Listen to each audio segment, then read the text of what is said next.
Bienvenue sur notre 5e saison podcast dédiée à l'Australie. Moi, c'est Julie. Après 3 PVT en Australie, j'accompagne aujourd'hui les futurs backpackers dans la préparation de leur propre aventure australienne. Avec ce podcast, on va te faire découvrir des histoires inspirantes des backpackers. Ils nous partageront leurs bons plans, leurs galères, leurs expériences pro, perso et aussi leurs conseils. Que tu sois en pleine préparation ou déjà sur place, ce podcast est fait pour toi. Si tu veux en savoir davantage sur l'Australie, tu peux aussi nous retrouver sur Instagram ou sur notre site internet départaustralie.com. Et si cet épisode t'a plu et que tu souhaites nous soutenir, n'hésite surtout pas à le partager en nous taguant et à mettre 5 étoiles sur les plateformes d'écoute. Merci à toi et surtout, bonne écoute.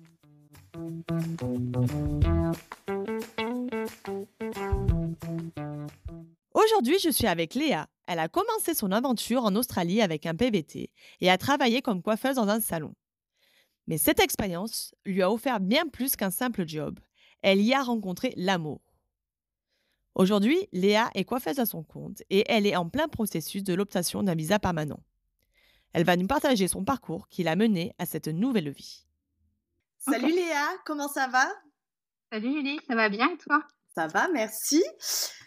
Donc pour commencer cette interview, est-ce que tu pourrais te présenter s'il te plaît ? Oui, bien sûr. Alors moi c'est Léa, j'ai 32 ans.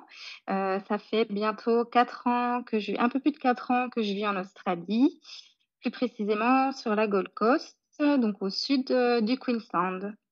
Et je suis coiffeuse en freelance et j'ai fait un PVT de 1 an, puis j'ai continué ma 2e année de PVT et ensuite je suis passée sur un partner visa. Là, je suis en permanent residence. Tu as commencé par un PVT, comme tu disais, ça c'était en 2020 et tu as fait une 2e année. Pendant ce PVT, du coup, tu as dû faire tes jours de ferme pour avoir ta 2e année et tu as fait quelques boulots.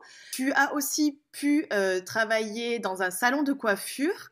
Avant ça, donc, tu as dû avoir un CAP, peut-être aussi le BEP coiffure en France. Oui, c'est ça. En fait, j'ai fait 4 ans d'école de coiffure en France, donc 2 ans de CAP et 2 ans de brevet professionnel. Tu as bossé dans un salon de coiffure en Australie pendant ton PVT. Est-ce que tu peux nous raconter un peu déjà comment tu as trouvé ce travail ? Alors, j'ai trouvé ce travail en allant taper à la porte et déposer mes CV. Je ne sais pas si c'est quelque chose qui se fait en Australie, mais je l'ai fait à la française, surtout pour voir un petit peu l'énergie, la vibes du salon et aussi parce que je parlais très peu, voire pas beaucoup, enfin pas du tout anglais.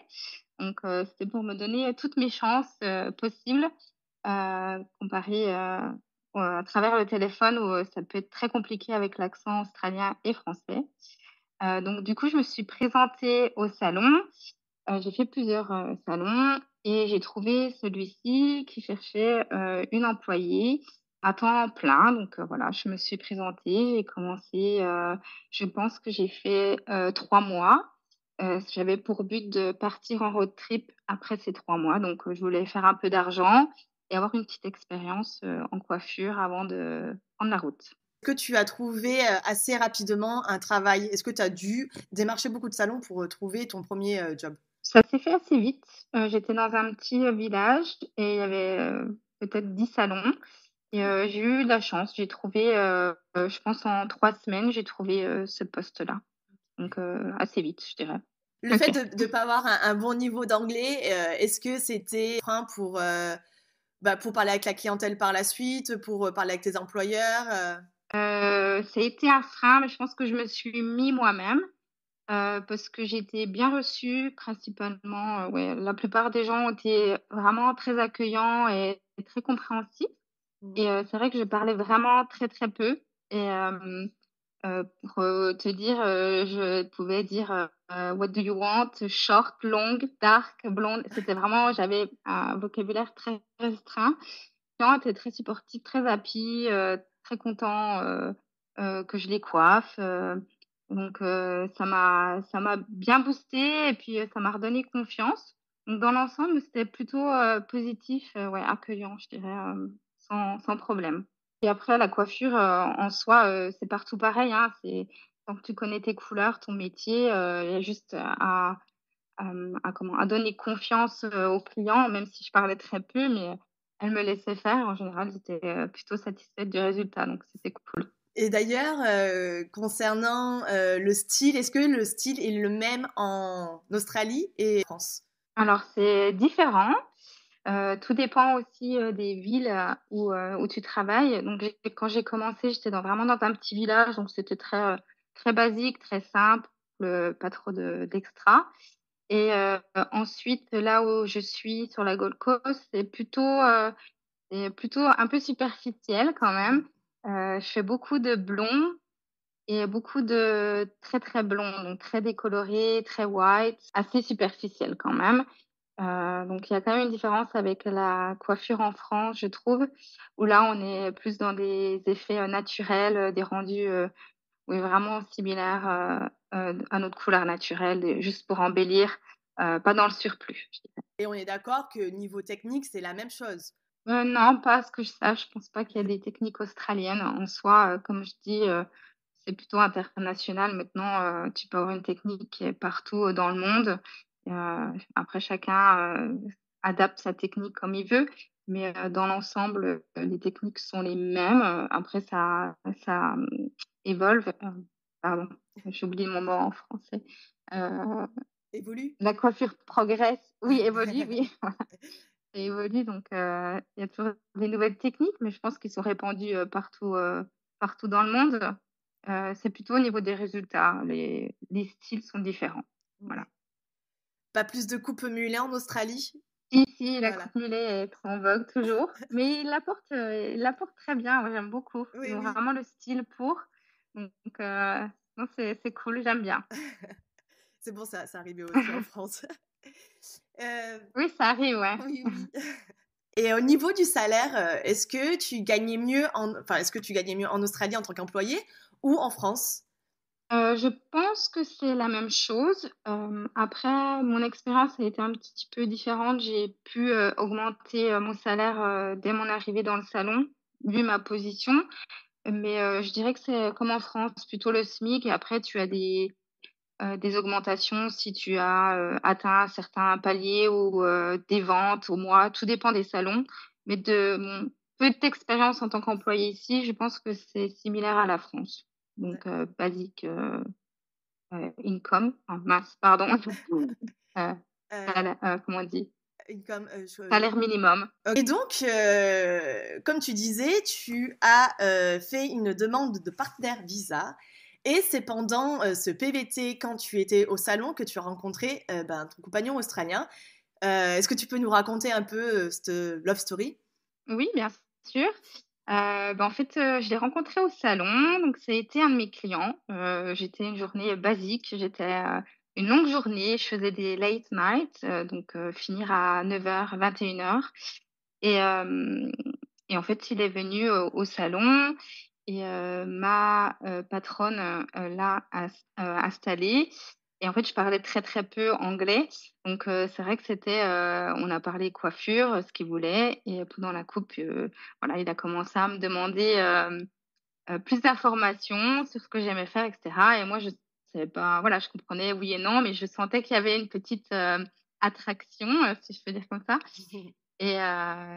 et du coup, il m'a demandé, mon numéro et je lui ai dit: «Non, je peux te donner mon prénom, mon Facebook» et ensuite, en fait, j'ai évité, de lui donner parce que j'étais un peu mal à l'aise, avec toutes les clientes autour Mmh. et en fait, il est revenu, chercher mon nom et voilà, ça s'est fait comme ça, tout simplement, mais c'était voilà, vraiment un imprévu, total et c'était assez mignon. C'est jamais, ce que nous réserve l'Australie. Ah ben ça, c'est sûr. Ça, c'est que de surprises. Ouais, très challengeant. Parce que toi, ton projet, c'était de refaire de l'argent et de partir en road trip et pas de rencontrer, un Australien. C'est ça, c'est pour ça que j'ai compris et je lui ai fait voilà, j'ai fait, style que je ne comprenais pas trop et que j'avais oublié de donner mon nom et cetera, mais il est quand même revenu donc j'ai pas eu le choix. On m'a bien traduit après ce qu'il voulait donc voilà, ça s'est fait comme ça. Mais finalement, avec cet Australien, c'était une rencontre, mais ça a débouché sur une histoire d'amour. Et donc, c'est pour ça Voilà. que tu as pu faire ta demande de partenaire visa. Oui, c'est ça. Donc, on a pris la route ensemble. Il m'a accompagnée. On a fait un road trip. Et au cours de ce road trip, donc j'étais en deuxième année de PVT. Je commençais ma deuxième année. Et il fallait que je trouve des fermes pour faire mes 6 mois. Et voilà, on a contacté l'agence d'immigration pour des renseignements.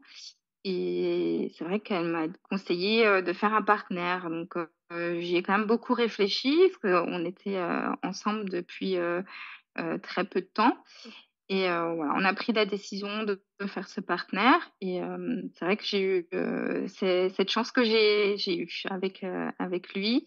Donc voilà, on s'est lancé dans ce processus-là. Et du coup, est-ce que tu peux nous expliquer un peu les démarches qu'il y a à faire pour faire une demande de partenaire visa? Donc oui, le partenaire visa, c'est assez complexe. Donc tu as en ligne, il t'explique tout ce que tu dois donner comme preuve pour faire la demande. Et ensuite, tu peux te demander l'aide d'un avocat ou le faire toi-même. Donc nous, on a choisi de le faire comme ça. J'ai appris des inspirations sur le groupe Facebook Partenaire Visa en Australie.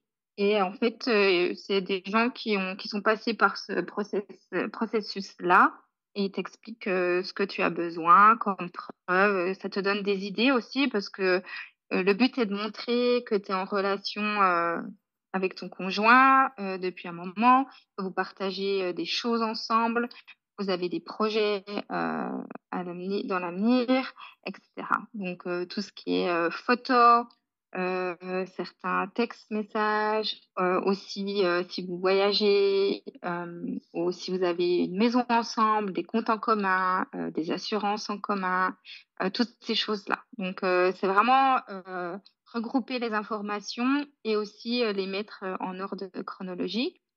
Et ensuite, une fois que tu as cumulé assez de preuves, tu peux les mettre en ligne et payer la somme que le gouvernement te demande et cliquer sur le bouton valider. Et tu attends jusqu'à 2 ans. Ah oui, ça peut Voilà. mettre, ça veut dire que ça met 2 ans pour être accepté. Faut un minimum, oui. Alors, Ouais. il faut un minimum de 1 an de vie de couple. Et ensuite, tu fais la demande. Donc, une fois que tu as payé et mis tes dossiers en ligne, tu peux attendre jusqu'à 2 ans. Moi, ça m'a pris, j'ai eu 6 mois, d'attente et ils m'ont donné la réponse, au bout de 6 mois. Donc, ça a été assez rapide, Ouais. pour ça. Donc, c'était cool. Donc, tu vois, c'est pas des preuves hyper compliquées à donner. En fait, il n'y a pas autre chose. Est-ce qu'ils demandent aussi peut-être je sais pas, des lettres ou des courriers des proches pour prouver Oui. qu'ils vous ont vu ensemble, qu'ils vous connaissent en tant que Oui, c'est couple? ça. Également, tu as des formes 888, donc c'est, tes copains, des proches, des citoyens, hein, très important, australiens qui doivent te prouver, attester que vous êtes bien en couple. Voilà, ça peut être des amis, peu importe, mais voilà, qui attestent que tu es bien en couple, avec la personne, et que, voilà, ils peuvent raconter que, par exemple, tu vas au restaurant, vous sortez ensemble de temps en temps, tous les 4, enfin, tout dépend le lien que tu as avec cette personne-là. Mmh. Mais voilà, juste, voilà, c'est une déclaration et ensuite, tu peux aussi, avoir, des documents comme, le PACS ou mariage, ou si tu as des enfants, voilà, toutes ces choses-là. Voilà, parce que c'est vrai que ce que j'ai parlé, juste avant, c'était plus, des choses, subtiles, Mmh. mais tu as aussi des documents, extérieurs, Mmh. que simplement les tiennent, entre toi et ton conjoint. Est-ce que tu te rappelles du prix pour faire cette demande de partenaire visa? Le prix, pas exactement, mais je pense que ça tourne aux alentours des 8 000 $, Mmh. sachant que tu as des preuves médicales à te donner, donc c'est aux alentours de 400 $. C'est un test médical et ensuite tu as aussi, tout ce qui est, translation, qui peut aussi, ramener un petit peu plus, enfin coûter un peu plus, Ouais, des documents. au-delà des Mmh. 8 000. Pas J'ai trop dû se payer, ouais. traduire des preuves d'identité Mmh. et j'ai dû aussi, avoir des traductions et des checks de police, comme quoi, si tu as été plus de temps dans certains pays, ils te demandent à des check police, comme quoi tu as été réglo dans le pays, que tu as pas Mm. d'antécédents violence, pas de délinquance, quoi que ce Ouais. soit. Donc, vous avez fait votre demande de partenaire visa le temps que ton partenaire visa soit accepté. Tu as eu quel visa? Donc, en fait, une fois que tu fais la demande de partenaire visa, tu es en attente sous sous ce visa-là. Donc, j'étais sous le partenaire visa, en fait. Donc, j'ai pu travailler comme je voulais. J'ai juste fait une petite demande, un petit bridging visa, si on peut appeler ça comme ça, Ouais. pour avoir les droits de travail, en fait. Toi, ton partenaire visa accepté, tu as retravaillé dans la coiffure. En fait, j'ai pu commencer à travailler pendant mon partenaire visa. Mhm. Donc j'ai cherché, du travail, de nouveau dans la coiffure et je suis tombée sur une annonce, d'une femme qui cherchait à rent a share. Donc c'est là où j'ai, commencé en freelance, en coiffure en freelance, en auto-entrepreneur. Et est-ce que tu peux nous expliquer ce que c'est le rent a share? En fait, tu loues ta chaise, si je traduis, et tu donnes une participation, donc tu payes un certain montant par semaine. Et pour ça, tu peux exercer, le métier de coiffeuse, comme tu veux. Donc, tu fais les horaires que tu veux, tu fais la clientèle que tu veux. Donc après, tout dépend du salon où, tu tombes. Chacun a sa manière, ses petites, règles. Mais en général, c'est plutôt ça la base. Pour cela, tu as dû faire une demande d'ABN. Donc tu fais l'ABN qui est vraiment rapide. Je pense que dans la journée, tu as ta réponse. Et ensuite, voilà, tu fais ton petit business. Donc, tu as tes taxes à payer, mais tu as aussi ta liberté, de bosser comme tu veux et de choisir ta clientèle. Donc, c'est génial. En tant qu'auto-entrepreneuse dans la coiffure, est-ce que tu as des avantages, je sais pas, comme le salaire ou autre? Pour moi, je pense qu'il y a beaucoup d'avantages. C'est pour ça que je travaille toujours en freelance. Liberté, j'ai un temps, libre, qui est génial. On va dire, j'ai vraiment un équilibre de vie qui est parfait. Aussi, oui, le salaire. Donc c'est vrai que, le salaire, tu fais le salaire que tu veux. Donc, tu peux, travailler, pour, peu, comme tu peux demander, avoir des services, élevés. C'est toi qui choisis. Après voilà, faut s'aligner un peu au prix aussi, la zone où tu habites et aussi, de tes compétences. Mais c'est vrai que tu gagnes mieux sur beaucoup de choses.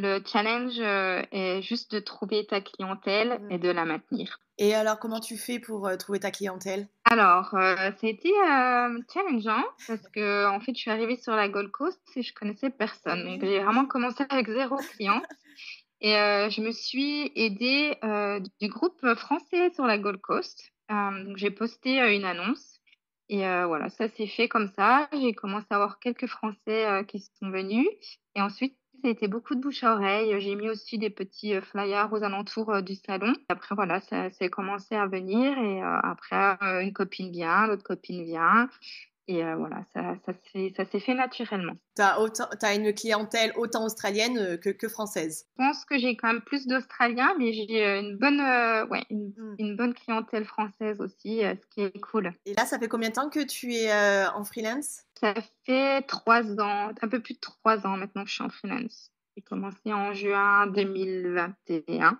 Donc, rent a share en français, ça veut dire louer une chaise. Donc, si je comprends bien, tu loues une chaise dans le salon. Voilà, c'est ça. En fait, je participe, je paye une partie, du loyer et en échange, je peux exercer, mon métier, comme je veux. Donc les jours que je veux, les heures que je veux, heu voilà, en échange. C'est juste, voilà, un petit peu moins de tracas, d'avoir son propre salon et plus de flexibilité et de liberté, tout en payant tes taxes, et cetera.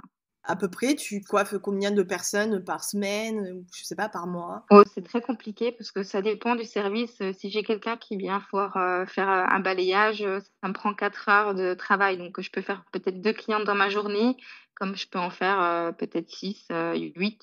Tout Mm. dépend si c'est, grosse technique, ou juste une coupe simple coupe brushing. On est d'accord que en tant que Working Holiday Visa, tu peux travailler en louant une chaise à un salon. Oui, tu peux, oui. Si tu as ton ABN, il n'y a pas de souci. Tu as un engagement avec ce salon pour louer une chaise? Alors, c'est assez flexible au niveau des règles. Je pense que chaque salon a un peu ses règles. J'ai pas signé de contrat, mais tu peux avoir des contrats signés. C'est juste plutôt un deal entre toi la personne.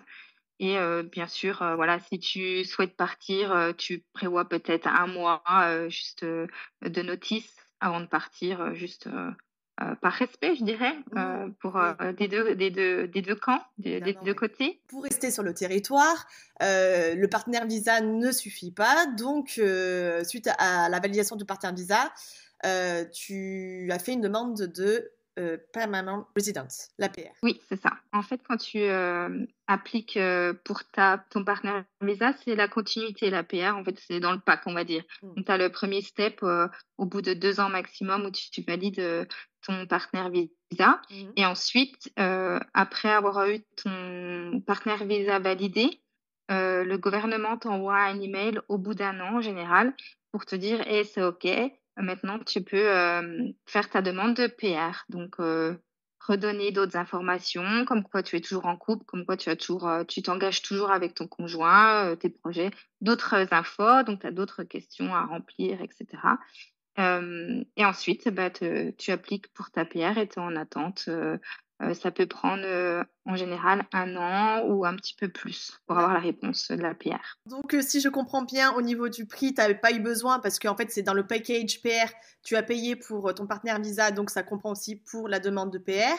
Et il te redemande juste de renouveler des infos par rapport à ton couple et tout Tu ça. as besoin de renouveler les infos et de remettre à jour, en fait. Et tu as voilà, d'autres petites de ton entourage à remplir. Voilà, le même genre d'infos, mais beaucoup plus simple. C'est moins stressant. La deuxième étape est un peu plus soft. Le fait d'être en Mm. PR, en Permanent Resident, tu as accès à des droits australiens comme la Medicare.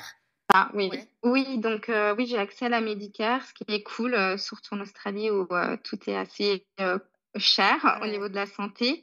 Et ensuite, les taxes sont différentes. Après, vu que je travaille à mon compte, mais un peu différent aussi au niveau des taxes. Mais c'est vrai que les pourcentages, si je me souviens bien, sont plus les mêmes en tant que PVTiste ou PR Ouais. statut. Et j'avais aussi une autre question concernant les liens que tu peux avoir. Parce que souvent, quand on est en Working Holiday Visa, on rencontre certes des Australiens, mais on sent qu'il n'y a pas un lien d'amitié comme il peut y avoir en France. Et toi, le fait que tu es en Australie depuis 4 ans, est-ce que tu remarques une différence? C'est vrai que j'ai essayé d'avoir des liens d'amitié avec des Australiens qui sont hyper friendly, hyper accueillants, hyper easygoing.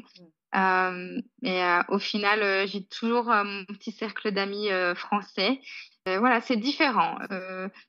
On n'a pas les mêmes sujets de discussion ou les mêmes liens. Et je pense que c'est plus l'origine qui fait qu'on a cet écart et la connexion un peu plus difficile au niveau amitié. Donc, c'est plus ce statut copain, copine qu'ami, ami, voilà. Pour toi, il y a moins de connexion entre toi et un Australien que toi avec un Européen.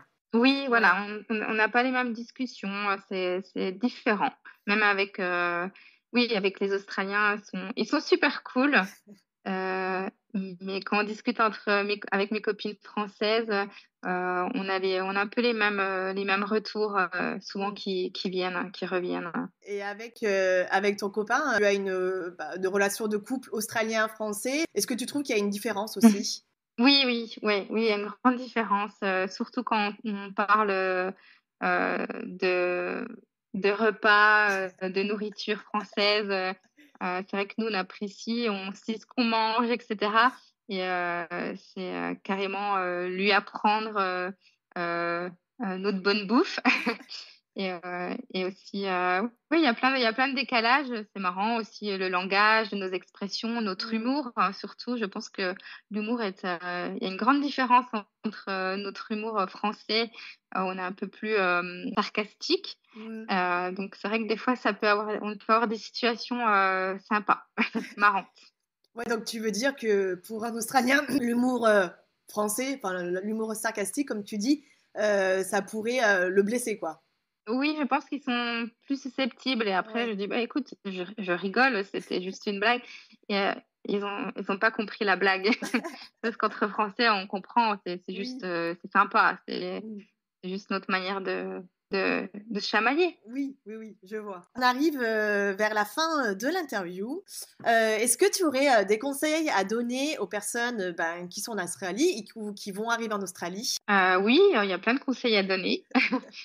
Déjà, faut croire en soi, faut pas avoir peur, si, vous n'avez pas l'anglais, au top du top. Moi, j'ai commencé, je parlais très, très mal, donc comme quoi c'est possible, tout est possible, donc ouais, faut oser et croire en soi.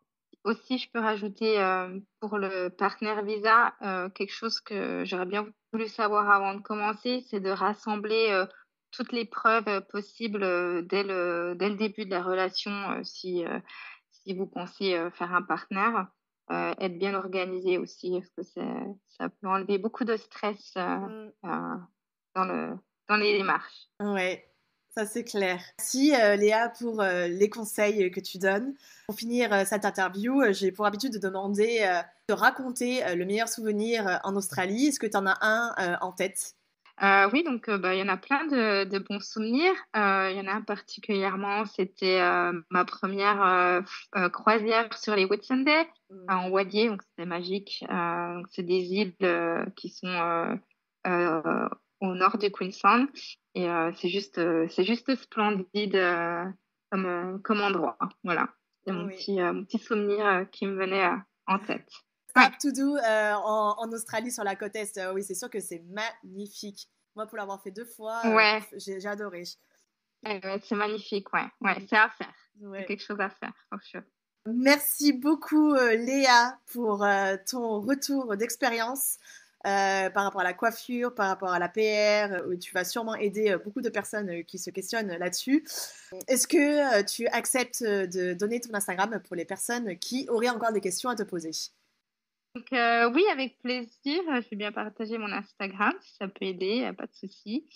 Donc moi, c'est Léa, Lea, 2 tirets du bas et ensuite Hair. Voilà. Super, bah, merci beaucoup, Léa. Je te dis, Merci à toi, Julie. bye bye, à une prochaine. Salut, salut! Oui, avec plaisir. Ciao.